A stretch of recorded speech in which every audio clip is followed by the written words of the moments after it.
आप सभी को मेरा नमस्कार है मेरे भाई। देखो, सबसे पहली बात है ना सर कि आज की क्लास का नाम है T20 और जिसका मतलब होता है करो या मरो। देखो, सबसे पहली बात है ना सर कि आज की क्लास में हम 20 क्वेश्चन आपके लिए लेकर के आए हैं फिजिक्स का, जो एकदम लल्लन लल्लन टॉप सवाल है। ये सवाल के बारे में जितना बोल देंगे ना उतना कम पड़ जाएगा।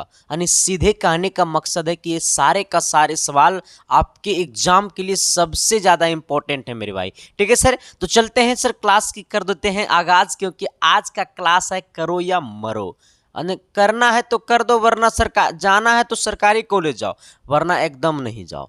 अगर सच में सरकारी कॉलेज की सपना को पूरा करना है, अपनी मम्मी पापा के फिक्र को फक्र में बदलना है, तो तुम्हें तैयार हो जाना होगा एक अच्छी रणनीति के साथ। और मैं आपको बता देना चाहता हूं सर कि हमने YouTube पे बहुत सारे क्लासेस लिया है। ठीक है, मेगा सेट लिया है, जाकर के पॉलिटेक्निक महा मैराथन करके एक प्लेलिस्ट बना हुआ है, polytechnic physics, polytechnic chemistry, polytechnic math करके एक प्लेलिस्ट बना हुआ है, पॉलिटेक्निक 30 दिन बराबर 30 सेट बना हुआ है सर। उस सारे के प्लेलिस्ट में जाना और सारे क्लासेस को कर देना धुआं धुआं, रिजल्ट ऑटोमेटिक ज्वालामुखी की तरफ हटेगा सर। ठीक है, चलते हैं सर, आज की क्लास को कर देते हैं आगाज।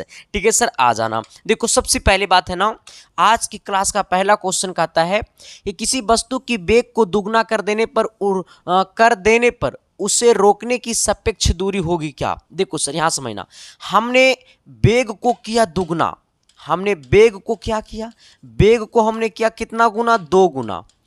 वेग को हमने किया 2 गुना, तो उसे रोकने के लिए सापेक्ष दूरी, क्या करने के लिए, रोकने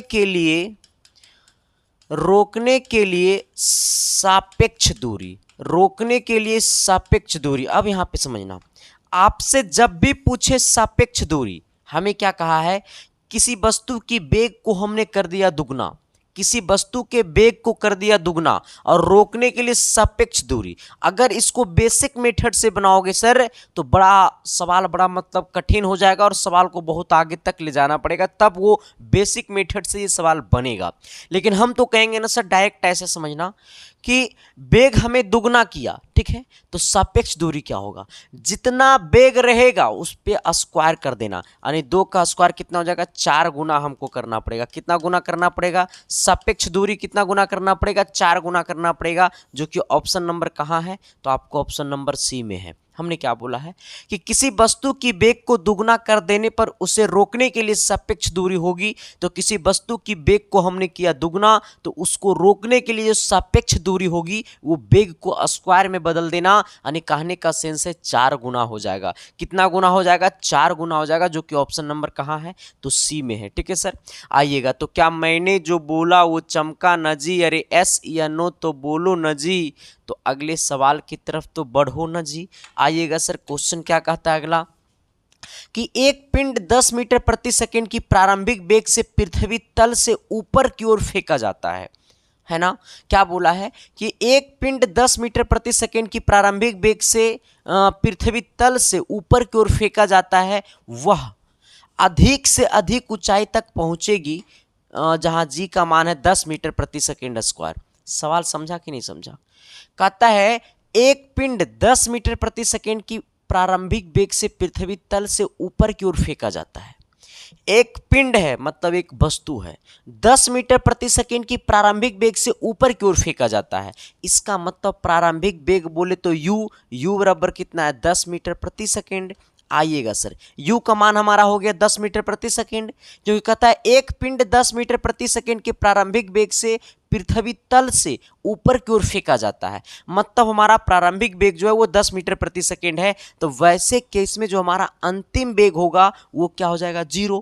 क्योंकि देखो यहां से समझना, हमने इस वस्तु को ऊपर की ओर फेंका, तो यहां से ये वस्तु ऊपर की ओर जा रहा है। जब ये वस्तु ऊपर की ओर जा रहा है मतलब कुछ दूर ऊपर गया, फिर इसके बाद वापस आ गया, जब कुछ दूर ऊपर गया फिर वापस आ गया, तो ऐसे केस में जो हमारा प्रारंभिक अंतिम वेग जो होगा, मतलब अंतिम वेग जो होगा वो 0 हो जाएगा, क्योंकि कहीं ना कहीं जाकर के ये रुकेगा, तभी तो अंतिम वेग 0 होगा ना सर। और प्रारंभिक वेग 10 मीटर प्रति सेकंड है, ऊपर तल की ओर फेंका जाता है, अधिक से अधिक ऊंचाई तक पहुंचेगी, कितना हमें ऊंचाई पूछा है, h बराबर क्या होगा, h बराबर वाट। यहां समझना, हमने इस वस्तु को ऊपर की ओर फेंका, अब समझना, ये वस्तु ऊपर गया, ऊपर अधिक से अधिक ऊंचाई यहाँ पे गया, जब ये अधिक से अधिक ऊंचाई यहाँ पे गया फिर ये वापस आ गया। इसका मतलब ये पिंड का जो अधिक से अधिक ऊंचाई होगा यही ना होगा। जैसे मान लो कि यहाँ से हमने एक वस्तु को फेंका ऊपर की ओर, ये वस्तु ऊपर गया, यहाँ पे गया, फिर वापस आ गया, इस प्रकार से गया, यहाँ पे गया ये वस्तु, तो ये अधिक से अधिक ऊंचाई यही ना होगा सर, पूरा का पूरा अधिक ऊंचाई यही होगा। आ जाइएगा, तो इसके लिए हम लोग क्या करेंगे, इसके लिए हम लोग लगाएंगे वी स्क्वायर बराबर यू स्क्वायर, वी स्क्वायर बराबर यू स्क्वायर प्लस 2as, लेकिन जहां पे 2as है वहां पे लगाएंगे कितना, 2ag, सॉरी 2a के जगह g लगाएंगे और s के जगह h लगाएंगे, क्योंकि s भी हमारा क्या है, दूरी, और g हमारा है क्या, एक्सीलरेशन ड्यू टू ग्रेविटी, और a हमारा क्या है, एक्सीलरेशन था। तो a को हमने बदल दिया g में और s को हमने बदल दिया h में। अब जरा आइएगा सर, v का मान क्या हो गया, 0 का स्क्वायर, u का मान कितना हो गया, 10 का स्क्वायर प्लस 2 गुने, देखो sir acceleration due to gravity जो है वो अपोजिट डायरेक्शन में काम करेगा, क्योंकि ऊपर वस्तु जा रहा है सर, तो एक्सीलरेशन ड्यू टू ग्रेविटी क्या करेगा, उल्टा काम करेगा। तो इसके लिए सर आप इसको माइनस में कितना है, ये 10 दिया हुआ है ना जी का मान, तो इसको -10 कर देना, इंटू कितना है h हमको निकालना है, ये कितना हो गया, 0 बराबर 10 का स्क्वायर 100 हो गया, इसको गुना कर दीजिएगा तो 10 दूनी कितना 20h हो जाएगा, इसको इधर भेज दीजिएगा सर, ये 20h को उधर भेज दीजिएगा तो उधर चला जाएगा 20h प्लस में, ये यहाँ पे 100 है, ये 20 गुना में इधर आएगा भागा में, तो 20×25 5 बार में, यानी h का मान कितना हो गया, 5 मीटर हो गया। यानी कहने का सेंस है कि ऑप्शन नंबर क्या हो गया, ए हो गया। तो क्या मैंने जो बोला वो चमका न जी, अरे एस या नो तो बोलो न जी, तो अगले सवाल की तरफ तो बढ़ो न जी। आ जाना सर, किसी को कोई दिक्कत है, परेशानी है, तकलीफ है, कष्ट है तो बता देना सर। चलिए सवाल नंबर कितना, तो 3 की तरफ आइएगा। ये 3 नंबर क्वेश्चन का कहत है जी, 3 नंबर सवाल कहता है ना कि एक मोटरसाइकिल, क्या कहता है कि एक मोटरसाइकिल 100 मीटर की त्रिज्या के वृत्ताकार पथ पर नियत चाल से चक्कर लगा रही है, यदि वह 62.8 सेकेंड में एक चक्कर पूरा करती है तो मोटरसाइकिल की औसत चाल क्या होगा। यहां से समझना, एक मोटरसाइकिल है सर जो वृत्ताकार पथ पे घूमता है, मतलब एक मोटरसाइकिल ये वृत्ताकार पथ पे क्या करता है, घूमता है, जो कि सर हमें इस वृत्त, जैसे मान लो ये मोटरसाइकिल है इस प्रकार से, ठीक है, तो ये पूरा पे घूमता है, लेकिन इसकी त्रिज्या जो है वो कितना है, 100 है। कहता है एक मोटर कार 100 मीटर की त्रिज्या के वृत्ताकार पथ पे नियत चाल से घूमता है, मतलब सेम चाल, मतलब मान लो कि अगर 10 मीटर प्रति सेकंड की चाल से अगर ये घूमना स्टार्ट किया है तो 10 मीटर प्रति सेकंड चाल यहाँ पे है, तो 10 मीटर प्रति सेकंड इसका चाल पूरे जगह है और फिर वापस यहीं पे आ गया, तो वो कितना सेकंड में पूरा चक्कर लगा लिया, तो 62.8 सेकेंड में पूरा चक्कर लगा लिया। ठीक है सर, 62.8 सेकेंड में पूरा चक्कर लगा दिया। ठीक है, जहां पे त्रिज्या कितना है, 100 मीटर, यानी आर बराबर कितना हो गया, 100 मीटर हो गया।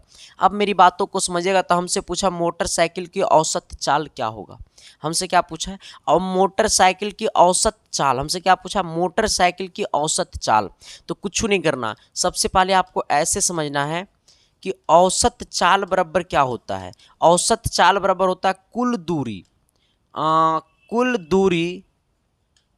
दूरी बटा समय, कुल समय। आ जाइएगा, अच्छा कुल दूरी क्या कहलाएगा, ऐसे समझिएगा, मोटरसाइकिल यहाँ से चलना स्टार्ट किया, फिर चलते चलते चलते चलते चलते चलते चलते चलते चलते चलते चलते चलते दोबारा यहीं पे आ गया। ठीक है, ये यहाँ से चलना स्टार्ट किया, फिर यहीं पे आ गया, तो टोटल वो क्या हो गया, टोटल ये दूरी हो गया। और ये जो टोटल दूरी हुआ वही तो वृत्त की परिधि हुआ। अरे यही जो टोटल दूरी हुआ यही तो वृत्त की परिधि हुआ, तो इसका जो दूरी है वो हमारा परिधि कहलाएगा। लेकिन समय कितना है, 62.8। वृत्त की परिधि क्या होता है, 2 गुने पाई गुने 2 पाई आर होता है। ठीक है सर, क्या होता है, 2 पाई आर बट्टे में कितना है, 62.8, 2 गुने पाई का मान कितना होता है, 22.7, 22/7, लेकिन इसको ले लो 3.14, और गुने में आर का मान कितना है, 100, बट्टे में कितना है, 62.8, यही ना है सर। आइएगा, इसको कुछ नहीं कीजिए, जैसे जैसे कहेंगे वैसे वैसे काम करना है और बड़ा शिद्दत और प्यार और मोहब्बत से काम करना है, फालतू चीज़ों पे एकदम नहीं काम करना है। देखो सर, ये वाला पॉइंट हटा देंगे यहाँ से तो 100 से नीचे भागा हो जाएगा, क्योंकि देखो ये पॉइंट के बाद 2 अंक तो 2 जीरो से वो भागा हो जाएगा नीचे में। ये वाला 100 से 100 कट जाएगा सर। यहाँ पे क्या बच गया, ये वाला हमारा बच गया कितना, 2 गुने 314, 2 गुने 314 बट्टे में कितना, 62.8। इसको कुछ नहीं करना, देखो मैं आपको बताता हूँ कैसे करना। इसको पॉइंट हटा दो, ऊपर में 10 से गुना कर दो। ये 314 को 2 बार पढ़ोगे तो 628 आ जाएगा, ये 2 से कट जाएगा। फिर ये वाला 2 से कट जाएगा, यानी कहने का सेंस यहाँ पे क्या आ जाएगा, 10 आ जाएगा। यानी कितना आ जाएगा, 10 मीटर प्रति सेकेंड, यानी कितना, 10 मीटर प्रति सेकेंड बोले तो ऑप्शन नंबर सी।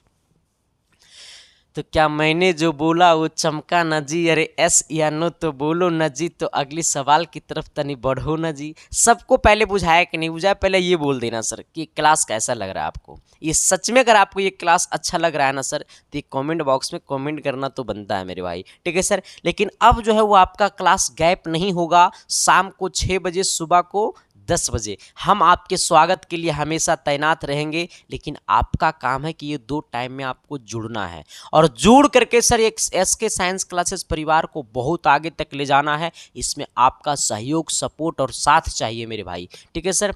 चलिए, किसी को कोई परेशानी है, तकलीफ है, कष्ट है तो बता देना मेरे भाई, ठीक है। आइएगा सवाल नंबर 4 की तरफ। ये 4 नंबर का कहत है जी, 4 नंबर कहता है ना। अच्छा, इससे बताने से पहले मैं आपको एक बातें बताना चाहूँगा सर, कि सच में आपको सिलेक्शन पाना है, सच में अगर आपको अपनी मम्मी पापा की फिक्र को फ़क्र में बदलना है तो आप अभी से भी तैयार हो जाओ सर। अगर सच में आपकी आंखों में ये झोपड़ी वाले घर को आपको महल में बदलना है, सच में घर की तस्वीर, तकदीर को तस्वीर में बदलना, मतलब इस घर की मतलब मजबूरियाँ को खुशियाँ में बदलना है, तो आप अभी से तैयार हो जाओ और सिलेक्शन को अपनी जिद बना लो। और जब तक सिलेक्शन होगा नहीं तब तक घर जाएंगे नहीं। और क्यों नहीं होगा सिलेक्शन सर, होगा, चुटकियों की चोट पे होगा, डंकों के चोट पे होगा सर। सिलेक्शन होगा तो होगा, ठीक है। इसको और बेहतरीन तरीका से सिलेक्शन को पाने के लिए, सिलेक्शन को और आसान करने के लिए हम आपके लिए लेकर के आए हैं 1200 सिलेक्टेड गेस क्वेश्चन। ये 1200 सिलेक्टेड गेस क्वेश्चन का आने का मतलब है सर कि हमने 12 रातों से ज़्यादा जगा है, तब जाकर के हमने आपके लिए 1200 सिलेक्टेड गेस क्वेश्चन हमने लिखा है, अपनी हाथों से 1200 क्वेश्चन लिखा है, विथ सॉल्यूशन के साथ लिखे हैं, विथ आंसर के साथ लिखे हैं। यानी कहने का सेंस है ये पीडीएफ में आपको सॉल्यूशन, आंसर सब कुछ मिलेगा, जहाँ पे 400 फिजिक्स है, 400 केमिस्ट्री है, 400 मैथ है। तो जिन किन्हीं को ये चाहिए ना, तो इसके लिए ना आपके सामने एक नंबर दिखाई दे रहा होगा 7295 वाला नंबर, उसी नंबर पे आपको 99 रुपया पेमेंट कर देना है, चाहे पे फोन, चाहे पेटीएम, चाहे गूगल पे। खुद से नहीं चलाते हैं सर तो किसी दूसरे से भी पेमेंट करवा सकते हैं। और पेमेंट करवा करके आपको यही व्हाट्सअप नंबर पे 7295 वाला व्हाट्सअप नंबर पे आपको पेमेंट का स्क्रीनशॉट भेज देना है। जैसे व्हाट्सअप पे आप पेमेंट का स्क्रीनशॉट भेजिएगा और मैसेज में लिख दीजिएगा कि मुझे पॉलिटेक्निक का गेस क्वेश्चन चाहिए, आपको मिनट भर के अंदर में आपके पास इधर से ओके का मैसेज आएगा। जैसे ओके का मैसेज आएगा तो तुरंत आपके पास सारे पीडीएफ भेजा जाएगा सर, तुरंत आपके पास सारा पीडीएफ मिल जाएगा मिनट भर के अंदर में। जिन किन्हीं को पेमेंट में दिक्कत होगा सर, तो आपके सामने जो व्हाट्सअप नंबर दिखाई दे रहा होगा 7295 वाला, वो व्हाट्सअप नंबर के डीपी में क्यूआर कोड लगा हुआ है, आप वहां पे उससे डायरेक्ट पेमेंट कर सकते हैं, ठीक है सर। तो किसी को कोई तकलीफ नहीं होनी चाहिए सर, कष्ट नहीं होनी चाहिए सर, क्योंकि आपको कष्ट हो रहा है इसका मतलब हमको कष्ट हो रहा है। आपका सिलेक्शन नहीं हो रहा है इसका मतलब मेरा सिलेक्शन नहीं होगा सर, क्योंकि आपका सिलेक्शन में ही मेरा सिलेक्शन है सर। एक अच्छे टीचर का पहचान होता है बच्चों को सिलेक्शन दिलाना, और अच्छे सेलेक्टेड टीचर वही होते हैं जो बच्चे का सिलेक्शन देते हैं। बस हमेशा से मेरा कोशिश रहता है सर आ जाना। ये बीच बीच में मजबूरियां होती है सर, जो कि आपका क्लासेस बंद हो जाता है आना। कहता प्रारंभ में एक कार, आ जाना। प्रारंभ में एक कार समान वेग से चल रही थी, उस पर 1 मीटर प्रति सेकंड का त्वरण 12 सेकंड तक लगा, जिसके फलस्वरूप 12वें सेकंड में कार ने 190 मीटर की दूरी तय कर प्रारंभिक वेग में मीटर प्रति सेकंड में क्या होगा। हमें क्या बोला है कि प्रारंभ में एक कार समान वेग से चल रही थी, मतलब शुरू से ही एगो कार जो है वो समान वेग से चल रहा था, ना तो अपना स्पीड को बढ़ा रहा था ना तो अपना स्पीड को घटा रहा था। जिस स्पीड से जा रहा था उसी स्पीड से समान वेग से जा रहा था। ठीक है, आ जाना। कहता है चल रही थी, उस पर 1 मीटर प्रति सेकेंड का त्वरण, उस पर 1 मीटर प्रति सेकेंड का त्वरण, प्रति सेकेंड स्क्वायर का त्वरण 12 सेकेंड तक लगाया, जिसके फलस्वरूप 12वें सेकेंड में कार ने 190 मीटर की दूरी तय किया। तो कार का प्रारंभिक वेग मीटर प्रति सेकेंड में क्या होगा? हमसे पूछा कार का प्रारंभिक वेग। देखो सर, जब 12वें सेकेंड की बात हो, 10वें सेकेंड की बात हो, 8वें सेकेंड की बात हो, 11वें सेकेंड की बात हो, चाहे कोई सेकेंड की बात हो, ठीक है, इतनवें सेकेंड में वे लगल रहे, अगर वे लगल रहे ना इस प्रकार से, ये वे लगल रहे ना सेकेंड में, तो इसका एक सूत्र होता है ST बराबर U प्लस, ST बराबर U प्लस 1/2 गुने A इंटू 2t-1। ये वाला फॉर्मूला याद रख लेना। अगर बोल दिया 9वें सेकेंड में, 8वें सेकेंड में, 10वें सेकेंड में, 11वें सेकेंड में, 20वें सेकेंड में, 25वें सेकेंड में, तो ये वाला फॉर्मूला लगा देना। आ जाइएगा सर, हमें क्या बोला? 12वें सेकेंड में इतना दूरी तय किया, मतलब यहाँ पे S T की जगह क्या हो जाएगा 12 बराबर क्या हो जाएगा U, अब प्लस में कितना हो जाएगा 1/2। त्वरण कितना है सर? तो त्वरण 1 मीटर प्रति सेकेंड का स्क्वायर है। ठीक है, त्वरण 1 मीटर प्रति सेकेंड स्क्वायर है, 1 हो गया।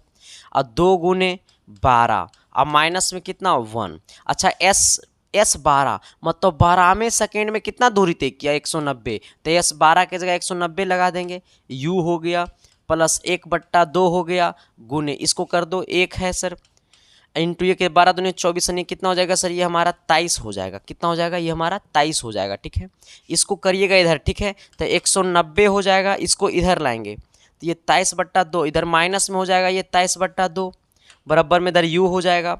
इसको 23 से इसको भागा दो ना, 23 से जब इसमें भागा देंगे सर तो ये कितना हो जाएगा? 12 दूनी 24, 11 दूनी 22 यानी 11 पॉइंट कितना 5, 11 दूनी कितना 22 यानी 11.5, यानी 190 में 11.5 को कर दो माइनस तो U निकल जाएगा, यानी 190 में 11.5 को माइनस करेंगे सर तो कितना बचेगा पता है? 190 में 11.5 को माइनस करेंगे तो बचेगा आपका 178.5, 178 पॉइंट कितना 5, 178.5 बराबर क्या है U, यानी U का मान कितना आ गया 178.5, यानी 178 मीटर प्रति सेकेंड का वेग होगा उस कार का। ठीक है सर, 178.5 मीटर प्रति सेकेंड का वेग होगा उस कार का।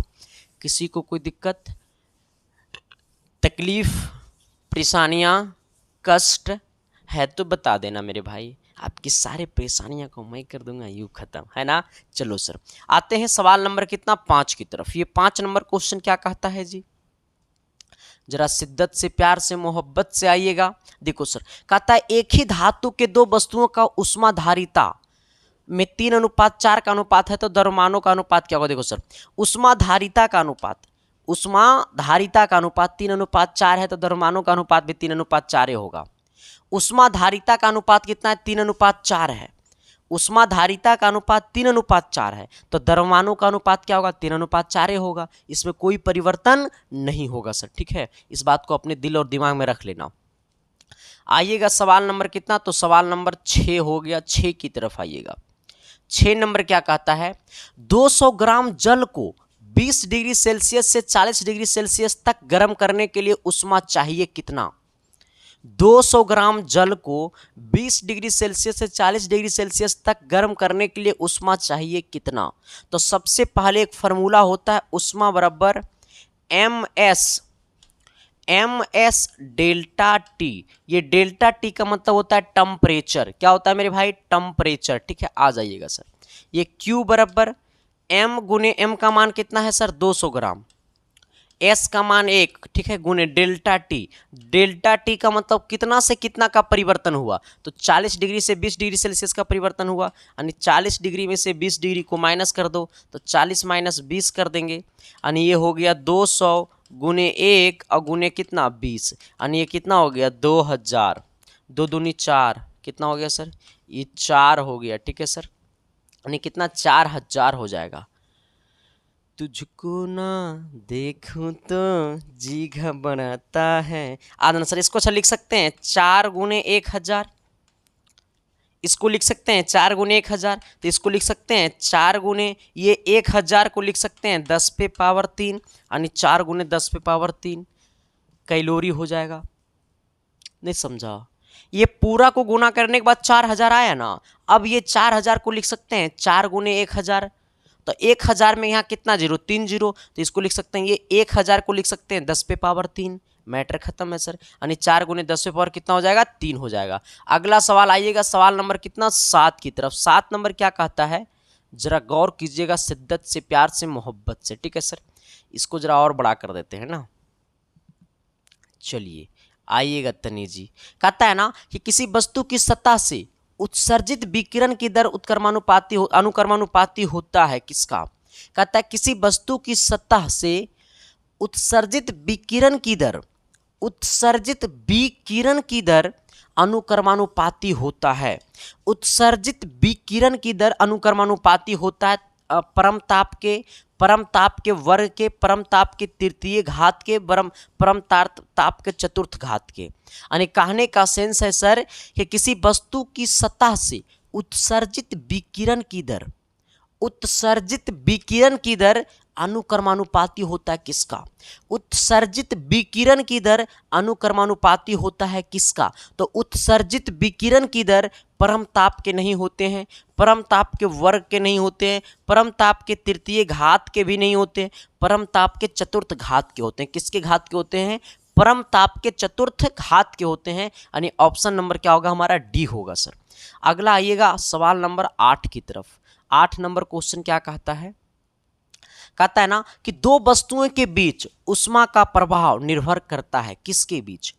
दो वस्तुओं के बीच ऊष्मा का प्रभाव निर्भर करता है उनकी मात्रा पर, उनके आयतन पर, उनके तापांतर पर, उनकी विशिष्ट ऊष्मा पर। हमसे क्या पूछा है सर कि दो वस्तुओं के बीच ऊष्मा का प्रभाव निर्भर नहीं करता है, दो वस्तुओं के बीच ऊष्मा का प्रभाव निर्भर नहीं करता है। हमें बोला है कि दो वस्तुओं के बीच ऊष्मा का प्रभाव निर्भर नहीं करता है, करता नहीं है, नहीं करता है। हमें बोला नहीं करता है, हाँ समझना। दो वस्तुओं के बीच ऊष्मा का प्रभाव निर्भर नहीं करता है, मतलब कहने का सेंस है कि उनकी मात्रा पर नहीं करता है, ठीक है, लेकिन उनके आयतन पे करता है, उनके तापांतर पे करता है, उनकी विशिष्ट ऊष्मा पे भी करता है। लेकिन हमसे पूछा कि दो वस्तुओं के बीच ऊष्मा का प्रभाव निर्भर नहीं करता है। हमें कहा है कि 4 ऑप्शन में से कौन सा ऑप्शन है जिसमें ऊष्मा का प्रभाव निर्भर नहीं करता है। तो ऊष्मा का प्रभाव इस पे निर्भर करता है, इस पे भी निर्भर करता है, इस पे भी निर्भर करता है, लेकिन नहीं किस पे करता है, तो वो हमारा है उनकी ताप मात्रा पर नहीं करता है सर, ठीक है। यानी हमारा ऑप्शन नंबर ए हो जाएगा, इसकी मात्रा पर ऊष्मा का प्रभाव निर्भर नहीं करता है, यानी ऑप्शन नंबर हमारा क्या होगा, ए होगा। चलिए आते हैं सवाल नंबर 9 की तरफ। 9 नंबर का कहत है जी, देखो सर 9 नंबर सवाल देखोगे ना तब कहोगे ना कि तेरी आंखों में मेरा चेहरा दिखता है। आओ सर किसी और का मत दिखना चाहिए वरना चल जाए खुपचे में। हाँ आना कहता है सॉरी हमने पढ़ रहा था रिजल्ट का मतलब, वो तो आप सबने बना ही दिया सर, अब उसको पढ़ने की क्या जरूरत है, अब तो उसको ब्रांड बनाना है। आना कहता है उष्मीय विकिरण की चाल होती है किसके बराबर। उष्मीय विकिरण की चाल होती है किसके बराबर। सवाल कहता है उष्मीय विकिरण की चाल होती है किसके बराबर। देखो सर ऐसे समझना, ना तुझको देखो तो उष्मीय विकिरण की चाल जो होती है सर वो हमारा बराबर होता है प्रकाश की चाल का। प्रकाश की चाल का हमने क्या बोला है, उष्मीय विकिरण की जो चाल होती है वो बराबर होती है प्रकाश की चाल का, ठीक है। उष्मीय विकिरण की जो चाल होती है वो बराबर होती है प्रकाश की चाल का। उष्मीय विकिरण की जो चाल होती है वो बराबर होती है प्रकाश की चाल का, और वो दोनों का चाल होता है 3 × 10⁸ मीटर प्रति सेकेंड। यानी उष्मीय विकिरण की चाल बराबर होती है प्रकाश की चाल के बराबर का। उष्मीय विकिरण की चाल जो होती है वो बराबर होती है प्रकाश की चाल के बराबर का, नहीं ऑप्शन नंबर ए हो जाएगा। चलिए आते हैं सवाल नंबर कितना 10 की तरफ। ये 10 नंबर सवाल कहत है कि कर देना बॉस लेकिन जब तक तोड़ेंगे न तब तक छोड़ेंगे न। हम लोग बिहार और यूपी वाले लोग हैं, समस्या से डरते नहीं है, समस्या से लड़ते हैं रे बबुआ। हाँ, कहता है ना कि जिंदगी झंडवा फिर भी घमंडवा, अब किस बात का डर बा। ये तो यूपी और बिहार बा। आ जाना सर। कहता है ना कि एक मोटर चालक 50 किलोमीटर प्रति घंटा की चाल से चलते हुए, आ जाना, एक मोटर चालक 50 किलोमीटर प्रति घंटा की चाल से चलते हुए अपने समतल दर्पण में 60 किलोमीटर प्रति घंटा की चाल से पीछे आ रही कार का प्रतिबिंब देखता है। पीछे आ रही कार एवं उस कार का आभासी एक दूसरे के पास जिस दर से आते हैं वह है क्या? सवाल नहीं समझा रहे, सवाल इतने लंबर होई तो कैसे समझी रे भाई। इस सवाल को संदीप कुमार के कॉन्सेप्ट से बनाना पड़ेगा, वरना इस सवाल हिलबो ना करी। आना, हमने बोला कि एक मोटर चालक 50 किलोमीटर प्रति घंटा की चाल से चलते हुए अपने समतल दर्पण में 60 किलोमीटर प्रति घंटा की चाल से पीछे आ रही कार का प्रतिबिंब देखता है। अब समझना, वो 50 किलोमीटर प्रति घंटा की चाल से चलता है और अपने समतल दर्पण में 60 किलोमीटर प्रति घंटा की चाल से पीछे आते हुए कार को देखता है। तो मोटर चालक का वेग क्या होगा, पहले ये समझना। मोटर चालक का वेग, देखो ऐसे समझना, हम तो जा रहे हैं 50 किलोमीटर प्रति घंटा की चाल से, पीछे वाला जो मोटर कार है वो आ रहा है 60 किलोमीटर प्रति घंटा की चाल से। तो हमसे वो कितना, उसका चाल ज़्यादा है, तो हमसे उसका चाल ज़्यादा है 60 माइनस 50 यानी 10 मीटर प्रति सेकेंड का वेग हमसे, 10 किलोमीटर प्रति घंटा की वेग हमसे ज़्यादा है, 10 किलोमीटर प्रति घंटा की वेग हमसे ज़्यादा है। आगे वाला से पीछे वाला का 10 किलोमीटर प्रति घंटा का वेग ज़्यादा है। हमसे पूछा है क्या, हमसे पूछा है कि एक दूसरे के पास किस दर से जाते हुए, मतलब हमसे पूछा है ना सर कि अभिष्ट दर पूछा है हमसे। हमसे क्या पूछा है? अभिष्ट दर। अभिष्ट दर कैसे निकलेगा? अभिष्ट दर बराबर होता है सर 2 भी, कितना भी, 2 भी। आ जाना, 2 गुने भी का मान कितना आया 10, 10 गुने कितना हो गया 20, यानी कहने का सेंस है 20 किलोमीटर प्रति घंटा हो जाएगा। यानी ऑप्शन नंबर क्या हो गया, बी हो गया। लेकिन तुम लोग कह रहा होगा पता है कि ये मास्टर सवाल तो ना समझलिए हम पूरा। आइए इधर देखिए, हम बताते हैं आपको सवाल कैसे समझना है। मैं आपको एक बातें बताता हूँ, एगो छोटी सी सरल बातें। कहता है ना कि हम तो तेरी एक आवाज़ सुनने के लिए तरस जाते थे, हम तो तेरे आवाज़ सुनने के लिए तरस जाते थे, लेकिन तुम तो किसी और की आवाज़ सुनना चाहती थी। मेरे आवाज़ में मिठास नहीं था क्या, जो दूसरे के आवाज़ में तुम मिठास खोजती थी। मेरे को नहीं आता है, वरना ये भी बहुत अच्छा सिखाते सर। ठीक है, आ जाना, देखो यहाँ से समझना। कहता है एक मोटर चालक 50 किलोमीटर प्रति घंटा की चाल से चलते हुए अपने समतल दर्पण में 60 किलोमीटर प्रति घंटा की चाल से पीछे आ रही कार का प्रतिबिंब देखता है।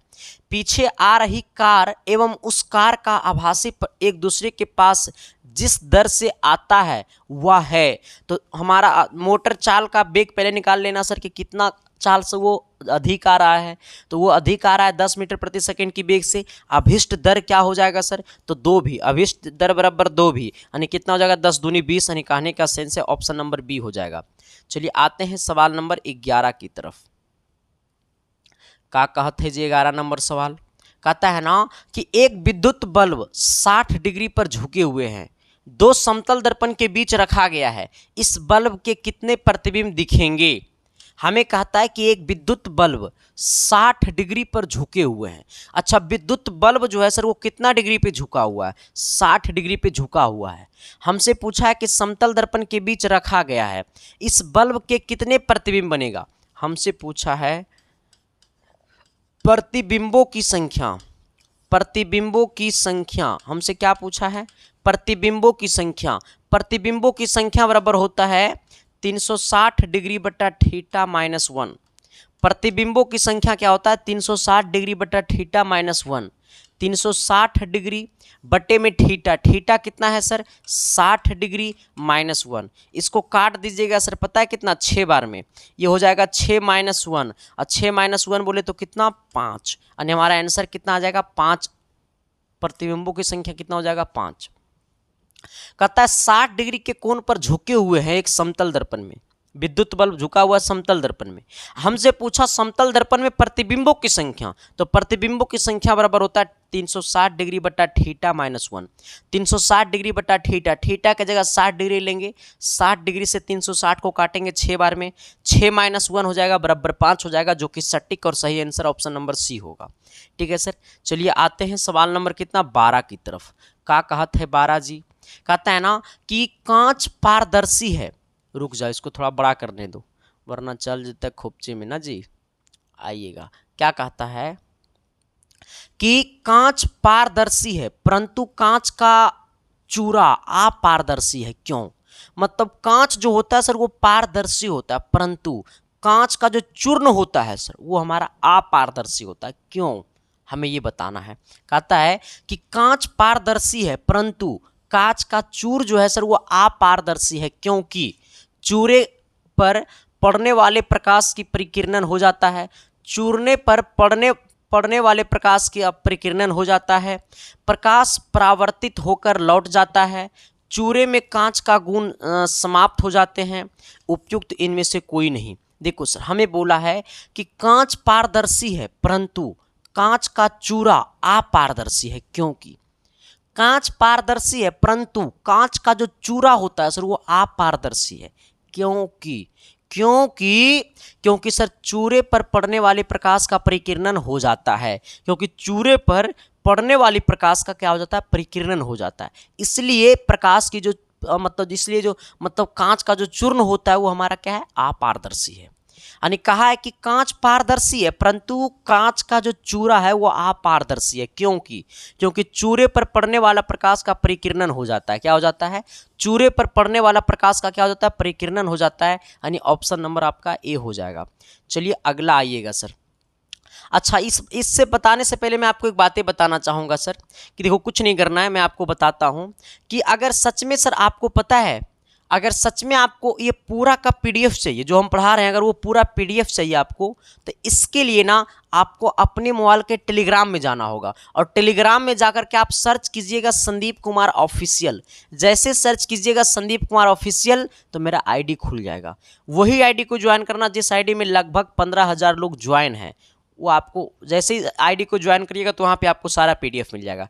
लेकिन जिनके दिल में दर्द है, तकलीफ है, कोई छोड़ के चली गई है, तो मेरा इंस्टाग्राम आईडी को फॉलो कर लेना। मेरा इंस्टाग्राम आईडी है संदीप-1842, सब कोई फॉलो करेगा, हाँ तब ना मज़ा आएगा, हम सब एक दूसरे से बातें करेंगे। चलिए सर, आते हैं सवाल नंबर कितना 13 होगा ना जी, 13, रुक जाओ, आइएगा 13 नंबर सवाल। ये क्या कहत है 13 नंबर सवाल, तनी गौर कीजिएगा सवाल नंबर 13 में, ठीक है, बिल्कुल नहीं होगा फेरा, सवाल नंबर 13 बिल्कुल नहीं होगा फेरा, टेंशन नहीं लेना है सर। सवाल कहता है ना कि एक 30 सेंटीमीटर वक्रता त्रिज्या वाले उत्तल दर्पण के सामने 15 सेंटीमीटर की दूरी पर एक जलती हुई मोमबत्ती रखी है, प्रतिबिंबों की स्थिति होगी क्या? यहाँ से समझना, हमसे बोला है कि 30 सेंटीमीटर वक्रता त्रिज्या वाले, यानी यहाँ से समझना, अगर वक्रता त्रिज्या कितना है 30 सेंटीमीटर है, इसका मतलब इसका फोकस इसके आधा होगा, यानी फोकस हो जाएगा 15 सेंटीमीटर। लेकिन है उत्तल दर्पण सर, तो इसका फोकस क्या होगा प्लस होगा, है उत्तल दर्पण तो इसका फोकस क्या होगा सर धनात्मक होगा, ठीक है, क्योंकि उत्तल दर्पण का फोकस धनात्मक होता है, +15 हो जाएगा, ठीक है। जहाँ पे सर सामने 15 सेंटीमीटर की दूरी पर एक जलती हुई मोमबत्ती है, यानी वस्तु जो है सर वो मोमबत्ती है, उत्तल दर्पण में जो वस्तु का काम कर रहा है वो मोमबत्ती काम कर रहा है, इसका मतलब मोमबत्ती जो है सर वो हमारा U हो जाएगा। U का मान कितना है 15 सेंटीमीटर, U का मान 15 सेंटी, इसका मतलब है वस्तु दूरी जो होता है वो माइनस में होता है। चाहे दर्पण अवतल हो चाहे दर्पण उत्तल हो, दोनों में वस्तु की दूरी जो होगा वो हमारा क्या होगा, माइनस में होगा, ऋणात्मक होगा। हमसे पूछा प्रतिबिंब की स्थिति, फॉर्मूला होता है 1/f बराबर 1/v plus 1/u। 1/f, f का मान कितना 1/15 बराबर 1/v प्लस 1/u, u का मान कितना -15। ये माइनस गुने प्लस हो गया माइनस, अब माइनस इधर आएगा प्लस में, यानी 1/15 प्लस 1/15 बराबर में कितना 1/v। अब ये 15 को कर लो एलसीएम, तो ऊपर में हो जाएगा 2/1/v, इसको काटेंगे तो 7.5 बार में, यानी 1/7.5 बराबर 1/v। ऊपर वाला बराबर तो नीचे वाला बराबर, यानी v बराबर कितना हो गया 7.5। अब समझना सर, हमें अब देखना यहाँ पे सिर्फ 7.5 इसी में है, इसमें नहीं है, इसमें नहीं है 7.5, तो ये भी ऑप्शन कट गया, ये भी ऑप्शन कट गया। तो दर्पण के पीछे 7.5 सेंटीमीटर की दूरी पे बनाएगा, जो कि हमारा ऑप्शन नंबर क्या हो जाएगा, सी हो जाएगा सर। दर्पण के पीछे, क्योंकि धनात्मक आया है, अगर ऋणात्मक आता तो दर्पण के आगे, आया है धनात्मक, इसका मतलब दर्पण के पीछे। तो दर्पण के पीछे कितना सेंटीमीटर की दूरी पर, 7 सेंटीमीटर की दूरी पे बनाएगा, ठीक है। चलिए आते हैं सवाल नंबर 14 की तरफ। 14 नंबर क्या कहता है, तो कहता है ना सर 40 सेंटीमीटर गहराई की बाल्टी पानी में लबालब भरी है, बाल्टी की तली की आभासी गहराई क्या होगा। बाल्टी की तली का आभासी गहराई, यहाँ समझना, सबसे पहले सर यह आभासी गहराई को हमने क्या मान लिया, x मान लिया, ठीक है। गहराई, आभासी गहराई को, आभासी गहराई को हमने क्या मान लिया, आभासी गहराई बराबर हमने क्या माना, x माना।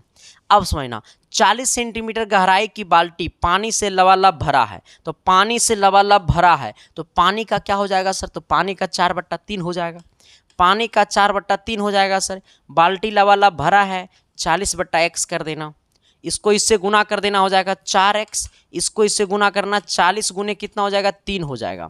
इसको यहाँ पे लाना, x बराबर कितना हो गया 40 गुने 3 अब बट्टा में 4, यानी 10 चौक 40, 10 बार में 10 तिया 30, यानी x बराबर कितना हो गया 30 हो गया, यानी जो कि ऑप्शन नंबर कहाँ है, तो ऑप्शन नंबर ए है सर। कहता है 40 सेंटीमीटर गहराई की बाल्टी पानी से लबालब भरी है, 40 सेंटीमीटर गहराई की बाल्टी पानी से लबालब भरी है, बाल्टी की तली की आभासी गहराई क्या होगा। तो आभासी गहराई को x मान लेना, 4/3 बराबर 40/x, यानी 4x बराबर 40 गुने 3, यानी x का मान कितना आ गया सर, ये 30 आ गया, ठीक है। चलिए आते हैं सवाल नंबर कितना 15 की तरफ। ये 15 का कहत है जी, 15 नंबर क्वेश्चन कहता है ना कि एक खगोलीय दूरदर्शी की अभिदृश्यक तथा अभिनेत्र लेंस की फोकस दूरी 100 सेंटीमीटर और 5 सेंटीमीटर है, तो सामान्य संयोजन में उसकी आवर्धन क्षमता क्या होगा। यहाँ से समझना, हमसे पूछा आवर्धन क्षमता बराबर m, m बराबर होता है F0/FE, m बराबर होता है F0/FE। कहता है सर क्या कि एक खगोलीय दूरदर्शी की अभिदृश्यक तथा अभिनेत्र लेंस की फोकस दूरी 100 सेंटीमीटर और 50 सेंटीमीटर है, यानी कहने का सेंस है कि F0 जो होगा वो 100 होगा और FE जो होगा सर वो 50 होगा, सॉरी 5 है ना, 5 होगा, इसको काटेंगे तो 20 आ जाएगा, यानी कहने का सेंस है कि हमारा जो आवर्धन होगा वो कितना होगा 20 होगा। कहता है एक खगोलीय दूरदर्शी के अभिदृश्यक तथा अभिनेत्र लेंस की फोकस दूरियां 100 सेंटीमीटर तथा 5 सेंटीमीटर है, समान संयोजन में उसकी आवर्धन क्षमता क्या होगा। तो m बराबर होता है F0/FE, F0 का वैल्यू 100 कहलाएगा, FE का वैल्यू 5 कहलाएगा, यानी 100/5 कहने का मतलब 20 हो जाएगा सर, ठीक है। चलिए आते हैं सवाल नंबर कितना 16 की तरफ। ये 16 का कहत है जी, 16 नंबर सवाल कहता है ना कि एक व्यक्ति 2 मीटर तक की दूरी स्पष्ट देख सकता है। एक व्यक्ति है वो 2 मीटर तक की दूरी को क्या करता है, स्पष्ट रूप से देख सकता है, 2 मीटर तक की दूरी स्पष्ट रूप से देख सकता है। यदि उसके 6 मीटर तक की दूरी स्पष्ट देखनी हो तो लेंस प्रयोग करना चाहिए कौन सा। अब समझना सर, ऐसे समझना, एक व्यक्ति 2 मीटर तक की दूरी को स्पष्ट देख सकता है, 2 मीटर की दूरी तक को क्या करता है, स्पष्ट देख सकता है, 2 मीटर तक की दूरी को स्पष्ट देख सकता है।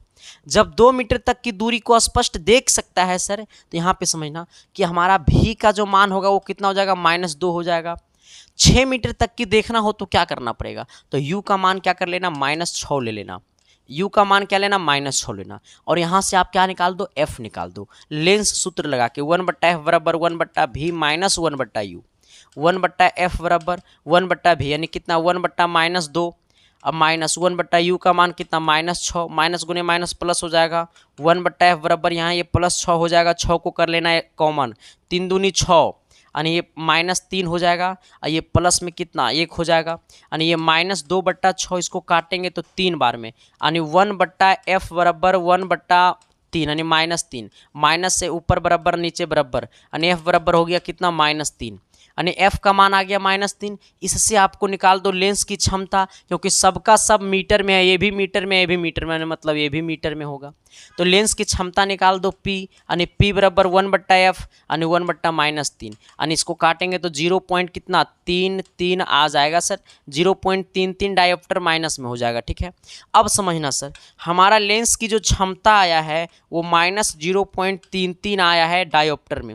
ये माइनस किसको बताता है, ये माइनस बताता है अवतल दर्पण को। किसको बताता है, ये माइनस बताता है अवतल लेंस को। किसको बताता है, अवतल लेंस को 0.033 डायोप्टर का क्षमता है। ठीक है, यानी कहने का सेंस है कि उसकी आंखों में अवतल लेंस लगेगा 0.33 डायोप्टर का। ठीक है, यानी हमारा ऑप्शन नंबर डी हो जाएगा। ठीक है, चलिए सवाल नंबर 17 की तरफ आइएगा। 17 नंबर का कहत है जी, 17 नंबर बोलता है ना कि एक धनावेशित वस्तु को पृथ्वी से जोड़ने पर वस्तु उदासीन हो जाती है, तो इसकी क्रिया क्या है। एक धनावेशित वस्तु को पृथ्वी से जोड़ने पर वस्तु उदासीन हो जाती है। इस क्रिया में पृथ्वी से स्वतंत्र इलेक्ट्रॉन वस्तु में आ जाती है, वस्तु से इलेक्ट्रॉन पृथ्वी में आ जाती है, या फिर वस्तु से प्रोटॉन निकलकर पृथ्वी में आ जाती है, या फिर उपयुक्त इनमें से कोई नहीं। हमें बोलता है कि एक धनावेशित वस्तु को पृथ्वी से जोड़ने पर वस्तु उदासीन हो जाती है। एक धनावेशित वस्तु को पृथ्वी से जोड़ने पे वस्तु जो वो उदासीन हो जाती है, तो इसकी क्रिया में क्या है, तो पृथ्वी से स्वतंत्र इलेक्ट्रॉन वस्तु में आ जाते हैं। पृथ्वी से स्वतंत्र इलेक्ट्रॉन वस्तु में आ जाते हैं, जो कि ऑप्शन नंबर आपका ए होगा। अगला सवाल क्या कहता है, तनी गौर कीजिएगा सर। कहता है ना कि कहता है तत्व के परमाणु कक्षा में 8 इलेक्ट्रॉन है, तो इस परमाणु के नाभिक में प्रोटॉन की संख्या क्या होगा। देखो सर, तत्व के कक्षा में 8 इलेक्ट्रॉन है। अब समझना, जब 8 इलेक्ट्रॉन है तो 8 नंबर पे ऑक्सीजन आता है, यानी कि उसका परमाणु संख्या 8 है और परमाणु भार कितना है, 16 है। अब समझना कि इसमें 8 इलेक्ट्रॉन है, यही हमारा परमाणु संख्या कहलाता है। ये 8 जो है वो हमारा क्या है, परमाणु संख्या है, और यही परमाणु संख्या इलेक्ट्रॉन कहलाता है, और यही इलेक्ट्रॉन जो है वो प्रोटॉन कहलाता है। यानी सबका सब कितना हो जाएगा, 8 हो जाएगा। अगर न्यूट्रॉन बोल देता तो ऊपर वाले में से नीचे को माइनस कर देते। ठीक है, 19 नंबर सवाल की तरफ आइएगा। 19 नंबर क्वेश्चन कहता है ना जी कि एक धनावेशित वस्तु और एक ऋणावेशित वस्तु को समीप लाने पर उनके बीच लगेगा कौन सा बल। अगर एक धनावेशित वस्तु और एक ऋणावेशित वस्तु, मतलब एक पर प्लस चार्ज एक पर माइनस चार्ज, और दोनों को एक दूसरे के समीप लाएंगे तो दोनों क्या करेगा सर, आकर्षण करेगा। कौन सा बल लगेगा दोनों के बीच, आकर्षण बल लगेगा, दोनों एक दूसरे के समीप जाएगा। ठीक है, आइएगा अंतिम सवाल, आज की क्लास का अंतिम क्वेश्चन क्या कहता है मेरे भाई, जरा गौर करना। कहता है एक इलेक्ट्रॉन और एक प्रोटॉन के बीच क्या होता है। एक इलेक्ट्रॉन और एक प्रोटॉन के बीच क्या होता है, तो स्थिर विद्युत बल गुरुत्वाकर्षण बल की अपेक्षा अधिक प्रबल होता है। एक इलेक्ट्रॉन और एक प्रोटॉन क्या करता है, तो स्थिर विद्युत बल गुरुत्वाकर्षण बल के अपेक्षा अधिक प्रबल होता है, यानी ऑप्शन नंबर हमारा क्या हो जाएगा, ए हो जाएगा सर। अब जरा बताना सर कि ये 20 में 20 कितने लोगों को 20 में 20 सही था। जितना भी आपका सही हुआ सर वो कमेंट बॉक्स में कमेंट कर देना। बाकी हम आपके साथ हमेशा खड़ा रहेंगे, और वो भी अच्छी रणनीति के साथ खड़ा रहेंगे। ठीक है सर, बाकी थैंक यू, लव यू, देखते रहना इसके साइंस क्लासेस। बाकी हम आपके साथ हमेशा तैनात रहेंगे सर, एक अच्छी तैयारी के साथ। ठीक है, चैनल पे जो भी लोग पहली बार आए हो तो शिद्दत से, प्यार से, मोहब्बत से चैनल को सब्सक्राइब कर देना, ताकि अगला वीडियो का नोटिफिकेशन आपके पास जाए और आप अच्छे तरीके से पढ़िए। ठीक है sir, thank you, love you.